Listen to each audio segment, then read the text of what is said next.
They're gonna do what's needed to be done to bag you, to make sure you solidify and give them that ring. But right after you get that ring, it's a wrap, kid. It's a wrap. They're going right back into their old ways. You know who you talking to? Who on your phone? What you doing? Where you going? Oh, but I could go where I want. You controlling. Woman's value that she adds to a man is something that you cannot even put a price on, baby.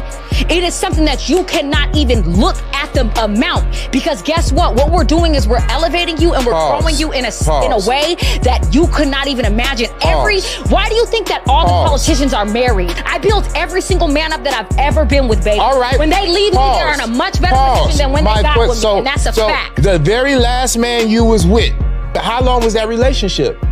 3.5 years. When you met him, was he a millionaire? No. When you left him, was he a millionaire? No. You ain't made nobody nothing. A lot of these women talk about what they could do for a man and how good they are. Y'all ain't made nobody nothing. A lot of y'all have an overinflated ego. You're not bringing nothing to the table but problems, attitude, and taint, tarnished, and zesty coochie. I don't know. So check your attitude. No, check your attitude, because y'all are not all that. I mean, that's real talk. Where's the lie in that? A lot of women, every time y'all break up with a man, it's like, oh, you know what? I made him. Without me, he wouldn't be where he at. It's because of me. Come on, man. A lot of dudes have a lot of ambition. Sometimes it takes growth in the man for them to see where they need to be in life. Not you, but a lot of times to boost your own ego, you try to say it's because of you. Then all your girls will back that too. So that way when you move on, you can feel like you're the one that makes men. In reality, women do not make men. It'd be great to have an inspirational woman by your side. But most of y'all aren't inspirational. Most of y'all try to push. You push until a man is pushed out of your life. That's what happens. Let's really talk about it. Women got one job, and that job is to pick who you gonna be with. Exactly. And y'all don't even do that job right. So any man you can complain about, he wasn't masculine, he wasn't an alpha, he wasn't a high earner. You picked him. Right. You had one job. I agree. As a woman, and it's to pick the man you want to be with, and you can't even do that right because you keep picking them bad. Ladies, I want you to make a list of the man you want. A full list. Write it down like you're going grocery shopping. If you want him to be 6 feet tall, I want him to make $3 million a year. I want him to drive this. Whatever you want, put that list together. I want him handsome. I want him with dimples. I want him strong. And when you get to the end of that list, ask yourself, is the type of man that you just named, does he want you? Because if he don't, you can wish all you want. I hear a lot of women out there talking about, well, I'll be feminine for the right man. Imagine a man saying, I'll be masculine for the right woman. That's yeah. Well, the right woman come along, I'll be masculine. Yeah. I'm not sure what that means. It's just as asinine. Yeah. Yo, that's the wildest quote ever from women. I'll be feminine for the right man. What does that even mean? What does that mean? Yo, listen, if you're not born that way, if you wasn't raised to be a feminine woman, if you wasn't raised in a household to be a wife, it's not gonna happen. That's why I say, fellas, you need to pay attention to the signs. A lot of these women are chameleons. They'll try to put on that front, but in reality, they were not taught to be wives. They're gonna do what's needed to be done to bag you, to make sure you solidify and give them that ring. But right after you get that ring, it's a wrap, kid. It's a wrap. They're going right back into their old ways. You know who you talking to? Who on your phone? What you doing? Where you going? Oh, but I could go where I want. You controlling. You trying to control me. Fellas, pay attention to the signs. Look at her past. Look at who raised her. Look at her mom. Does she have a father in the house? If not, that's something to consider. Ask the girls to rate themselves 1 to 10 and why. 10 out of 10. Because of the way I present myself. I got confidence, you know what I'm saying? Okay. What about you? I'll give myself a 10, but in reality, I'll say a 9, you know. Say a 9? Okay. You said looks. Jesus Christ. What about you? I give myself a 10 just because I don't need anybody to tell me that I'm a 10. Period. Something is wrong here. Who do you think is better at self-improving, men or women? Women. Okay. What about you? Women. What about you? Women. So how are y'all all better at self-improving when y'all just rated yourself 9s and 10s? That's just nonsense. You have too much self-esteem. If your self-esteem is here, then where is it any room for the improvement to come? You men are just better at self-improving because we don't think the world revolves around us. Women literally think the world revolves around them, so there's no area to self-improve. It's like me saying, yeah, I'm the best basketball player ever. I should be playing for the Bulls, but I ain't, right? That'll sound stupid. Oh, I'm the prettiest girl. To me, I'm a 10. That's stupid. If there's one thing to know about men, we are very realistic to where we stand in life. We know where we stand as far as if I'm good in the area or if I'm not good in the area, if I need improvement or if I know I'm okay with where I am. We don't come up with unrealistic standards for ourselves to where we think we're better than the next man or even a woman if we know we need to self-improve. The problem is that a lot of women have these overinflated egos. They truly believe that they're all 10s. So what they do is they match themselves up with the men that are above their league. But I still blame it on you men, you simps. The reason why I say that is you're sleeping with them. You're laying with them night after night. You're not giving them any commitment. But usually in most cases, when a man sleeps with a woman, she tends to think, oh, I slept with a lawyer. So every man that I'm gonna deal with from now on is gonna be a lawyer. I slept with a rapper. So every man that I deal with from now on is gonna be a rapper. When we know that that's not realistic. I blame you men. Learn how to have some D-discipline.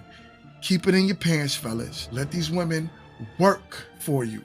Treat them to the point where they have to earn you. They have to earn that paycheck from you. They have to work to have a man of any type of stature. Don't just give it up like that, fellas. Why do women want to be men? I think men have to go out and conquer and take on the world, going to work. They have to be the employee, doing this. They have to be the friend, the brother, the son, the this. Men take on a lot. I want my husband to come home and feel like Superman and take his cape off. Yes. And I want him to be at ease. I think when a man comes home to his woman, that should be his sanctuary. That should be his peace. That's a fact. And women want to cook your own dinner. Women don't realize the power that they have in their femininity. That femininity is a superpower. This is what women don't understand. Like she said, a man that would die for you, that take care of you, we're not just talking about any random man on the street, right? Why would you not want to submit? You submitting is gonna make your life easier. Make his life easier, he's gonna make your life easier. You make his life harder, he gonna make your life harder. It's power in submitting. You can control a man through submission. Don't realize it. I don't understand how y'all not seeing that.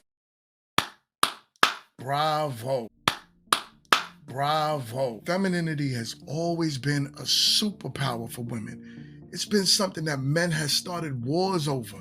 Men will die for a feminine woman. Women don't understand that, and it boggles me. It's like the more and more we ask y'all to be soft and feminine, the more masculine y'all choose to be. I understand a lot of it has to do with the way you were raised, because a lot of y'all weren't really raised in some crazy hard times. The point is that your mamas had to work hard to make a living for y'all, to make your lifestyle comfortable, so she couldn't be feminine.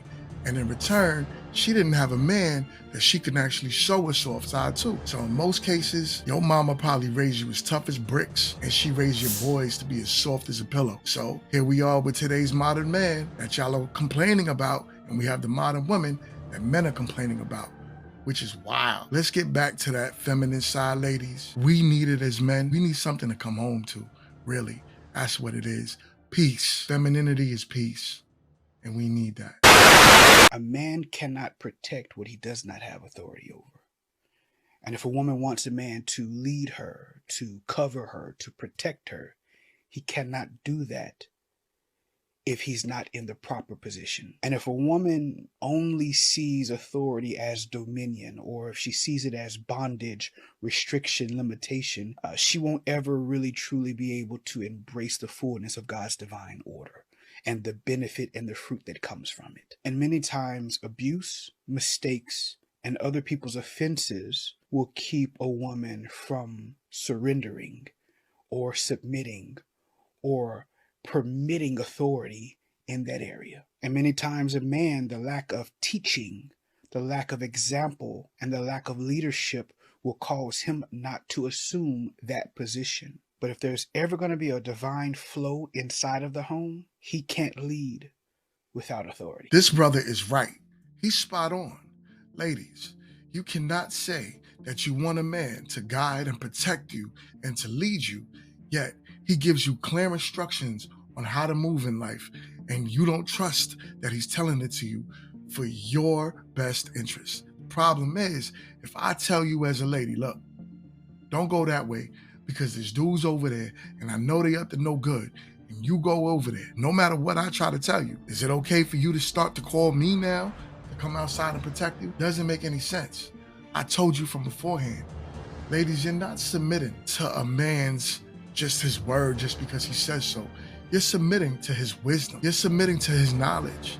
You trust that that man has the best interest in your heart.